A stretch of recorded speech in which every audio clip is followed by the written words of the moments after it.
The alarm bells rang across the Galactic Council chambers, their harsh sound cutting through the usual diplomatic chatter. Ambassador Kellen of the Vorthan species stood at the center of the great hall, his blue skin pale with fear. In his hands he held a message crystal that glowed with an ominous red light. "The Zephyrian Empire has spoken," Kellen announced, his voice shaking. "They demand we surrender the Kepler Nebula within 7 standard days, or they will take it, by force." The hall erupted in angry voices. Representatives from dozens of alien species shouted and argued. The Kepler Nebula was rich in rare minerals that powered their ships and cities. Without it, half the galaxy would fall into darkness. Captain Jake Morrison sat quietly in the human section, watching the chaos unfold. He was a tall man with graying hair and calm blue eyes. While aliens around him panicked, he simply listened and took notes on his tablet. "We must gather our fleets," declared General Zorth of the Kandrian military. "Every ship, every weapon, this is war." One by one, the species pledged their forces. The Kree promised their 1,000 battle cruisers. The Andorians offered 5,000 fighters. The mighty Draconian fleet would send 10,000 ships. Soon the numbers climbed higher and higher. 50,000 ships, announced the Council's military coordinator. The largest fleet in galactic history. All eyes turned to the human delegation. Ambassador Helen Carter stood up slowly. She was a middle-aged woman with kind eyes but a firm voice. "The Terran Federation will contribute 1 ship," she said simply. The hall fell silent. Then laughter began. First a few chuckles, then loud guffaws from the alien representatives. "1 ship?" General Zorth's scales rattled with amusement. "Are humans making jokes at such a serious time?" "Perhaps they are afraid," suggested a Vorthan diplomat. Captain Morrison stood up beside Ambassador Carter. His face showed no emotion as he spoke. "The UFS Defiant will represent humanity in this conflict." "The Defiant?" Kellen looked at his records. "That is an exploration vessel. It has a crew of only 200. What can 1 small ship do against the Zephyrian Empire?" Morrison did not answer. He simply nodded to Ambassador Carter and walked out of the chamber. Behind him, the aliens continued to laugh and whisper among themselves. 3 days later, the Council fleet began gathering at the edge of the Kepler Nebula, space filled with ships of every size and shape. Massive battleships floated alongside, quick fighters. The combined fleet stretched for thousands of miles in every direction. Commander Lisa Parker stood on the bridge of the UFS Defiant, watching the alien ships through the main screen. She was a sharp-eyed woman in her 30s, with short brown hair and a serious expression. "Look at them all," said Lieutenant Amy Foster from her communications station. Amy was young, maybe 25, with blonde hair and bright green eyes. "There must be 50,000 ships out there."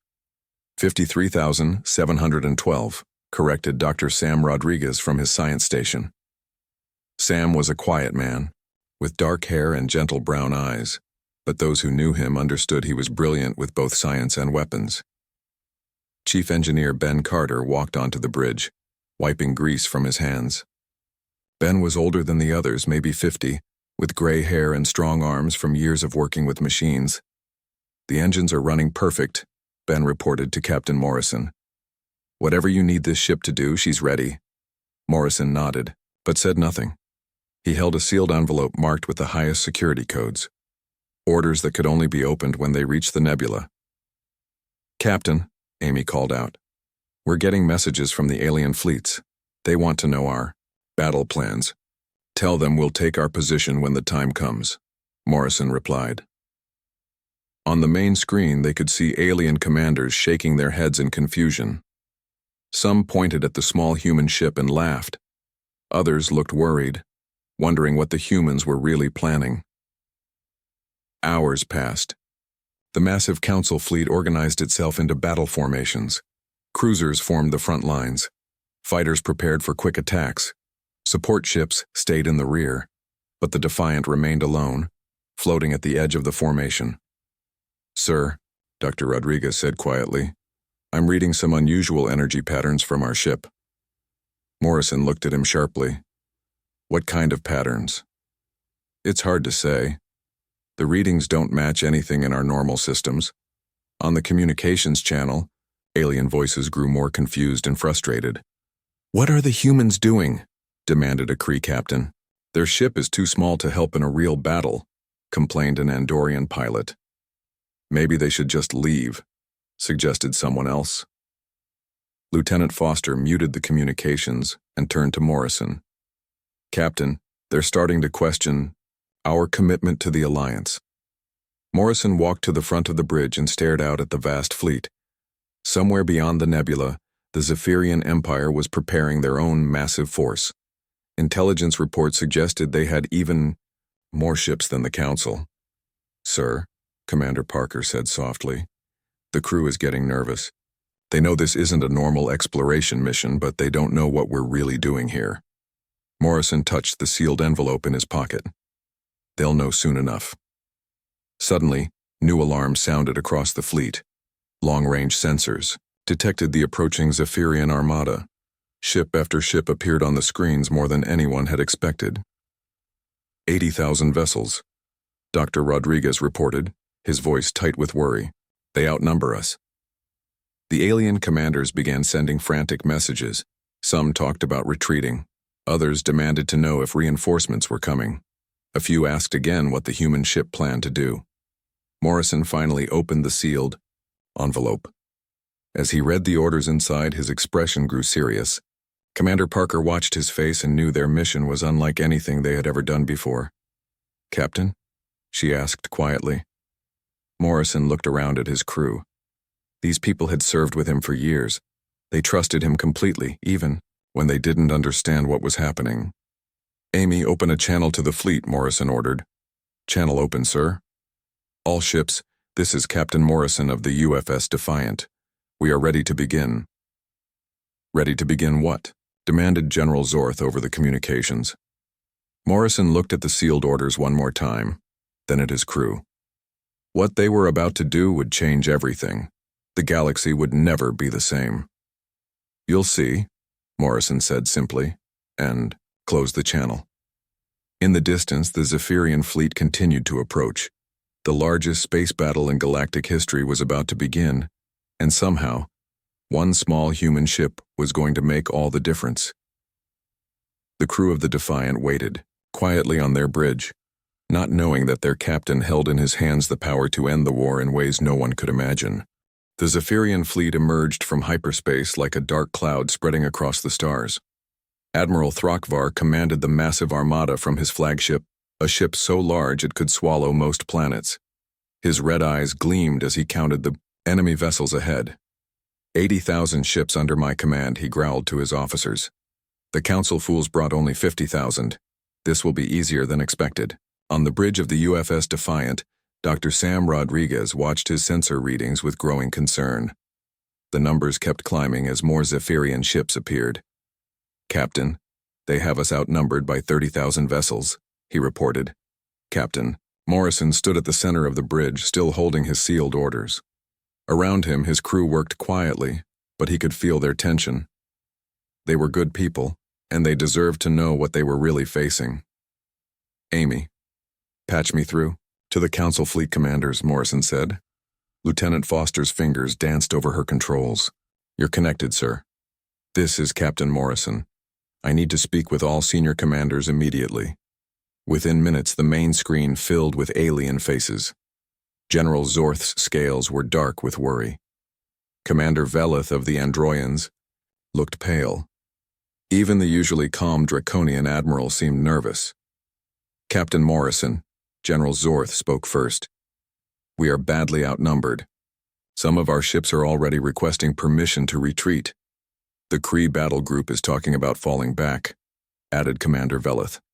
"They say this fight is hopeless." Morrison looked at each face on the screen. These were brave warriors, but they were scared. They had never faced odds like this before. "No one retreats," Morrison said firmly. "Hold your positions. Trust me." "Trust you?" General Zorth's voice rose. "You have one ship, one tiny ship against 80,000. What can you possibly do?"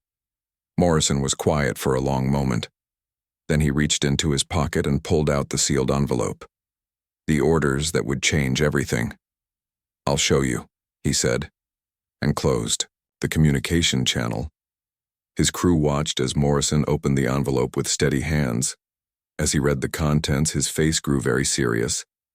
Commander Lisa Parker stepped closer, trying to read over his shoulder. "Sam," Morrison called to. "Dr. Rodriguez. Come here." Dr. Rodriguez left his science station and walked over to the captain. Morrison handed him the orders. As Sam read them, his eyes grew wide with shock. "This is real?" Sam whispered. "It's real," Morrison confirmed. "What's real?" Commander Parker demanded. "Captain, we need to know what we're dealing with." Morrison looked around at his crew. Amy Foster had turned from her communication station. Chief Engineer Ben Carter had come up from the engine room. These people had followed him across the galaxy. They deserved the truth.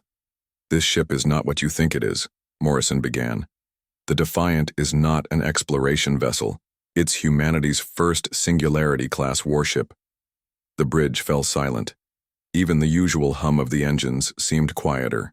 "What does that mean?" Amy asked in a small voice. Dr. Rodriguez took a deep breath.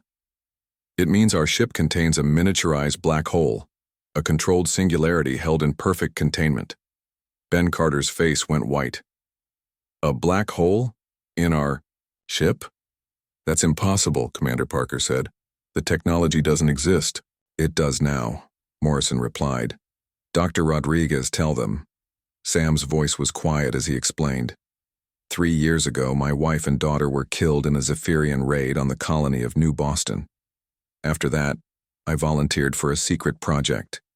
We spent 2 years learning how to create and control artificial black holes. Amy stared at him. "You never told us you were married." "I don't like to talk about it," Sam said sadly. "But their deaths gave me purpose. This ship can end wars, not just fight them." Morrison walked to the front of the bridge and looked out at the approaching Zephyrian fleet. "Each of you was chosen for this mission. Lisa, you're not just my second in command. You used to work for military intelligence. You know more about Zephyrian battle tactics than anyone in the fleet." Commander Parker nodded slowly. "I spent 5 years tracking their movements, learning their weaknesses. Amy, you're not just a communications officer. You speak 12 alien languages perfectly. You can talk to anyone in that fleet." Lieutenant Foster looked surprised. "How did you know that?"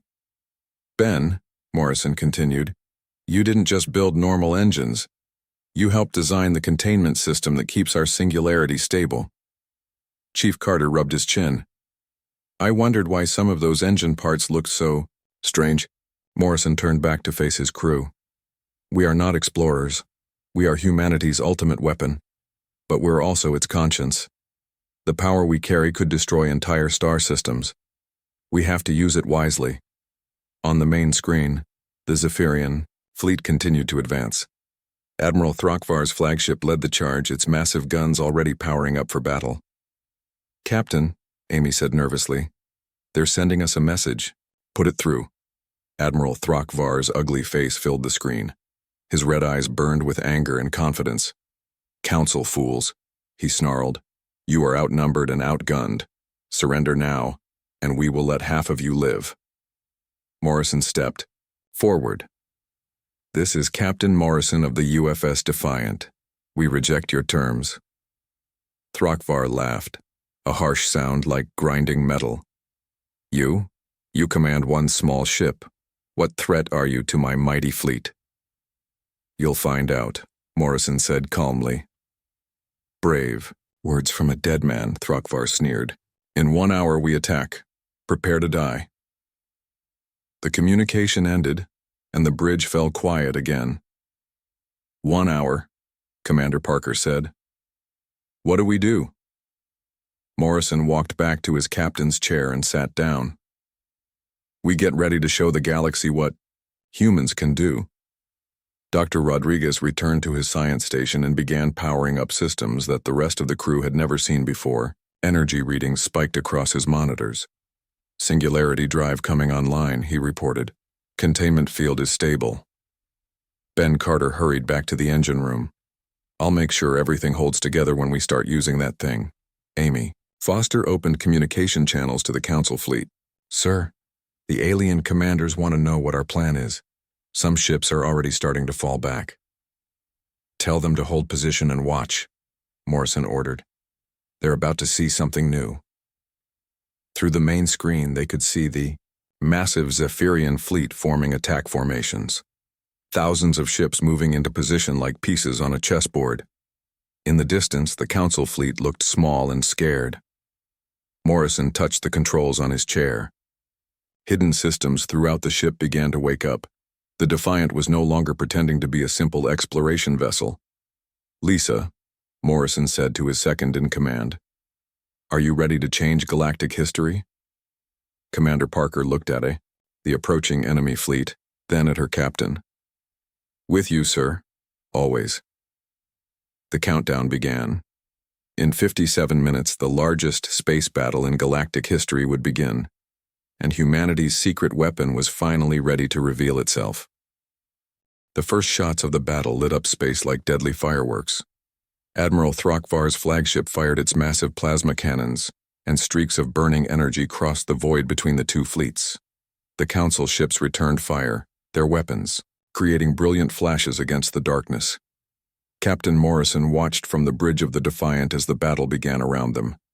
Explosions bloomed like flowers of light as ships from both sides took hits. The Council fleet was fighting, bravely, but they were clearly losing. Cree Battle Group is taking heavy damage, reported Lieutenant Amy Foster. They're requesting immediate support. Andorian fighters are being overwhelmed, added Dr. Sam Rodriguez. We're losing ships fast. Commander Lisa Parker studied the battle patterns on her screen. The Zephyrians are using pack tactics. They surround our ships with multiple attackers. Morrison nodded. He had expected this. The enemy had more ships and better strategy. Without the Defiant's intervention, the Council fleet would be destroyed within hours. Captain, Chief Engineer Ben Carter's voice came through the communication system from the engine room. The Singularity drive is ready. All systems are stable. Thank you, Ben, Morrison replied. He stood up from his captain's chair and walked to the front of the bridge. Amy, open a channel to the fleet. Channel open, sir. All Council ships. This is Captain Morrison. Move away from the center of the battle zone. Give us room to work. What are you planning to do? General Zorth's voice came through the speakers. His ship was badly damaged, smoke pouring from several holes in its hull. Just trust me, Morrison said. Pull back now. The alien commanders were confused, but they began ordering their ships to retreat from the main battle area. The Zephyrians thought the Council fleet was running away and pressed their attack even harder. Admiral Throckvar's voice boomed across all communication channels. See how the cowards flee. Chase them down. Destroy them all. Morrison turned to Dr. Rodriguez. Sam, begin the startup sequence. Dr. Rodriguez's hands moved over his controls with practiced skill. Deep inside the Defiant, systems that had never been used in battle began to activate. The miniaturized black hole at the ship's core started to spin faster. Singularity field expanding, Sam reported. Gravity well is forming around our ship. On the main screen, space around the Defiant began to look strange. Light bent and twisted as the artificial gravity field grew stronger. Stars in the background seemed to stretch and curve. Commander Parker watched her instruments with amazement. Energy readings are off the charts. I've never seen anything like this. The nearest Zephyrian ships noticed the strange effects around the human vessel. A squadron of fighters moved in to attack, firing their weapons at the Defiant. Something incredible happened. The energy beams from the enemy weapons curved toward the ship, but instead of hitting the hull, they were pulled into the gravity field and disappeared. Direct hit on our shields, Amy reported, then looked confused. Wait, that's not right. The enemy fire never reached us. The Singularity is absorbing the energy, Dr. Rodriguez explained. Every shot they fire at us makes us stronger. More Zephyrian ships moved in to attack the lone human vessel. Dozens of fighters surrounded the Defiant, pouring weapons fire at it from all directions. But every beam, Every missile, every particle blast was pulled into the gravity field and absorbed. Admiral Thrakvar watched from his flagship, his red eyes wide with disbelief. "What is that ship? Why can't we hit it?" His science officer checked his instruments 3 times before answering. "Admiral, the human ship appears to be generating an artificial gravity field. Our weapons are being absorbed before they can cause damage." "Impossible," Thrakvar snarled. "No one has that technology." On the Defiance Bridge, Morrison made his decision. The demonstration was complete. Now it was time to show the galaxy what human engineering could really do. "Sam, target the Zephyrian battle group at coordinate 77 Mark IV, Morrison ordered. Dr. Rodriguez checked his targeting systems. "Locked on, sir." "That's Admiral Vector's squadron, 12 heavy, cruisers and 40 fighters." Morrison took a deep breath. What he was about to do would change everything, but the Council fleet was being destroyed and millions of lives hung in the balance. "Fire," he said quietly. The Defiant released a controlled burst of gravitational energy. An invisible wave of twisted space-time rushed toward the targeted Zephyrian ships. When it reached them, something terrifying happened. A temporary black hole formed in the middle of the enemy squadron. The gravitational pull was enormous. Ships that weighed millions of tons were pulled toward the dark center like toys. Metal twisted and broke as the vessels were crushed and stretched. In seconds, the entire squadron vanished into the artificial black hole. Then the singularity collapsed on itself and disappeared, leaving only empty space where 52 enemy ships had been. The battle stopped. Every ship in both fleets ceased firing and stared at the empty space where the Zephyrian squadron had been. Admiral Thrakvar's voice came across all channels, no longer confident and angry, but shocked and afraid. "What have you done? Where are my ships?" Morrison's reply was calm and steady. "They're gone, just like your entire fleet will be if you don't surrender immediately." The silence that followed lasted for long minutes. Thousands of ships floated in space, their crews trying to understand what they had just witnessed. Lieutenant Foster was monitoring communications from both fleets. "Captain, the Zephyrian ships are talking among themselves. They're scared. Some are asking permission to retreat." "The Council ships are amazed," added Commander Parker. "They're calling us miracle workers." Dr. Rodriguez checked his instruments. "The singularity drive is still stable. We can repeat that attack as many times as needed." Morrison walked back to his captain's chair but remained standing. "Amy, open a channel to Admiral Thrakvar." The Zephyrian commander's face appeared on the main screen. His red eyes showed fear for the first time in his military career. "You destroyed 50 ships in seconds," Thrakvar said, his voice shaking. "How many vessels like yours do the humans possess?" Morrison looked directly at the alien admiral. "That's classified information, but I will tell you this. You don't want to find out." "This is impossible," Thrakvar insisted. "No one can control black holes. No one can weaponize gravity itself." "Humans can," Morrison said simply. "The question now is whether you want to test us further, or if you're ready to discuss terms." The Zephyrian admiral looked around his bridge, at his frightened officers. His mighty fleet of 80,000 ships suddenly seemed very small and vulnerable. "Terms?" he asked. "Complete withdrawal from Council space, immediate ceasefire, peace negotiations to begin within 1 standard month." Thrakvar was quiet for a long time. His empire had never been defeated in battle. His fleet had conquered dozens of worlds. But he had never faced an enemy that could erase his ships from existence with a single shot. "I need time to consider," he finally said. Morrison's voice remained steady. "You have 1 hour. If we don't receive your surrender by then, we'll demonstrate our capabilities again. Next time, we'll target your flagship." The communication ended, leaving the bridge of the Defiant in tense silence. "Do you think he'll surrender?" Amy asked. Morrison looked out at the vast enemy fleet, still dangerous despite what they had witnessed. "He's a smart commander. He knows when he's beaten." The waiting began. In 1 hour, they would know if humanity's ultimate weapon had ended the war, or if they would have to use it again. The hour passed slowly. On both sides of the battle zone, thousands of ships waited in silence. The Council fleet stayed back, watching the single human vessel that had changed everything. The Zephyrian armada held position, but many ships were already pointing away from the battle, ready to flee. Captain Morrison stood on the bridge of the Defiant, checking his watch. 59 minutes had passed since his ultimatum to Admiral Throckvar. One more minute, and he would have to demonstrate the singularity weapon again. "Captain," Lieutenant Amy Foster called out. "We're receiving a transmission from the Zephyrian flagship." "Put it through," Morrison replied. Admiral Throckvar appeared on the main screen. The proud warrior looked tired and defeated. His red eyes no longer burned with anger, but showed the wisdom of a commander who knew when the fight was over. "Captain Morrison," Throckvar began, his voice heavy, "the Zephyrian Empire accepts your terms. We will withdraw from Council space immediately." A cheer went up from the Council fleet. After hours of desperate fighting, the war was over. But Morrison remained calm and professional. "A wise decision, Admiral," Morrison said. "But I need more than just withdrawal. This conflict started because your empire wanted to expand through conquest. That ends now." Throckvar nodded slowly. "What do you propose?" Morrison had been thinking about this moment for weeks. "Complete disarmament of your invasion fleets.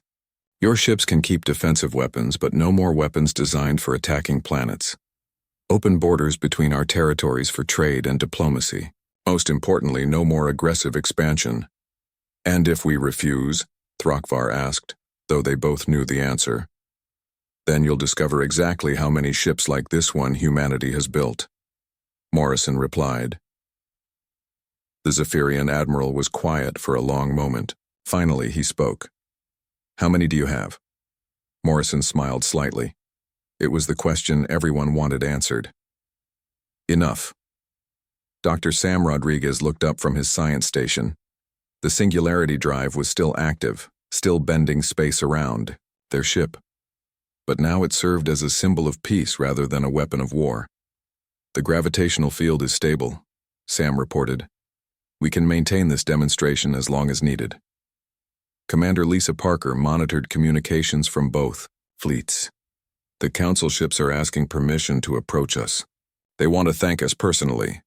"Not yet," Morrison said. "We need to finish this properly." He turned back to Admiral Throckvar on the main screen. "Admiral, I want to make something clear. Humanity doesn't want to rule the galaxy.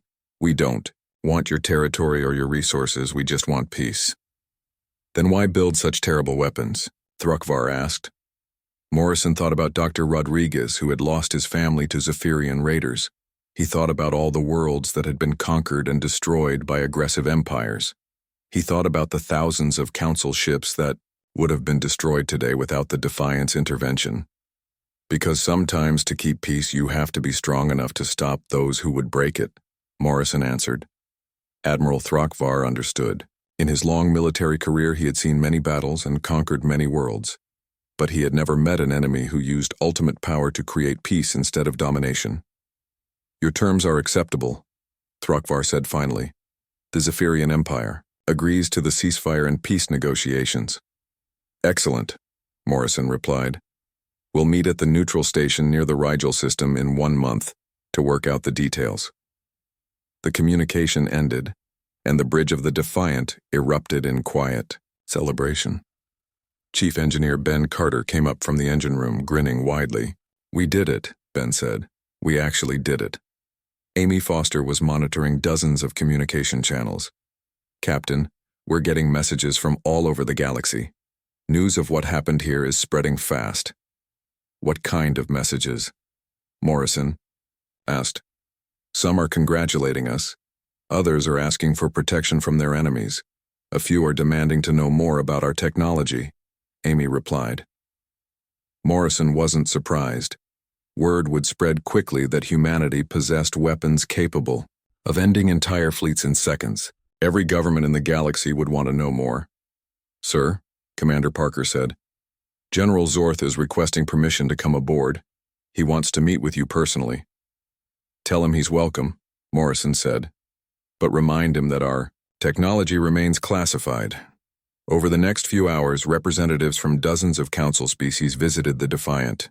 They came to thank Captain Morrison and his crew, but also to see the mysterious human ship that had saved them all. General Zorth was the first to arrive. The proud Kandrian warrior looked around the bridge with amazement. "Your ship looks normal," he said. "Where do you hide such incredible power?" Dr. Rodriguez smiled. "The best technology doesn't look impressive on the surface. It's what's inside that matters." Commander Veleth of the Androians arrived next, followed by delegations from a dozen other species. Each group asked the same questions about humanity's capabilities and intentions. Morrison gave them all the same answer. Humanity seeks peace through strength. We will use our power to protect those who cannot protect themselves. As the celebrations continued, Morrison found a quiet moment to speak privately with his crew. "What we did today changes everything," he told them. "Humanity is no longer just another member of the Galactic Council. We're now one of the major powers." "What does that mean for us?" Amy asked. "It means responsibility," Morrison replied. "Other species will look to us for leadership and protection. We have to be worthy of that trust." Dr. Rodriguez nodded. "The singularity technology was created to defend humanity, but today we used it to save the entire Council. That's what makes us human," Commander Parker added. "We could have used this power to conquer the galaxy. Instead, we used it to keep the peace." 3 days later, the Defiant returned to Earth orbit. The crew was welcomed as heroes, but Morrison insisted they were just doing their duty. At the celebration ceremony, he was promoted to Admiral and given command of humanity's new deep space fleet.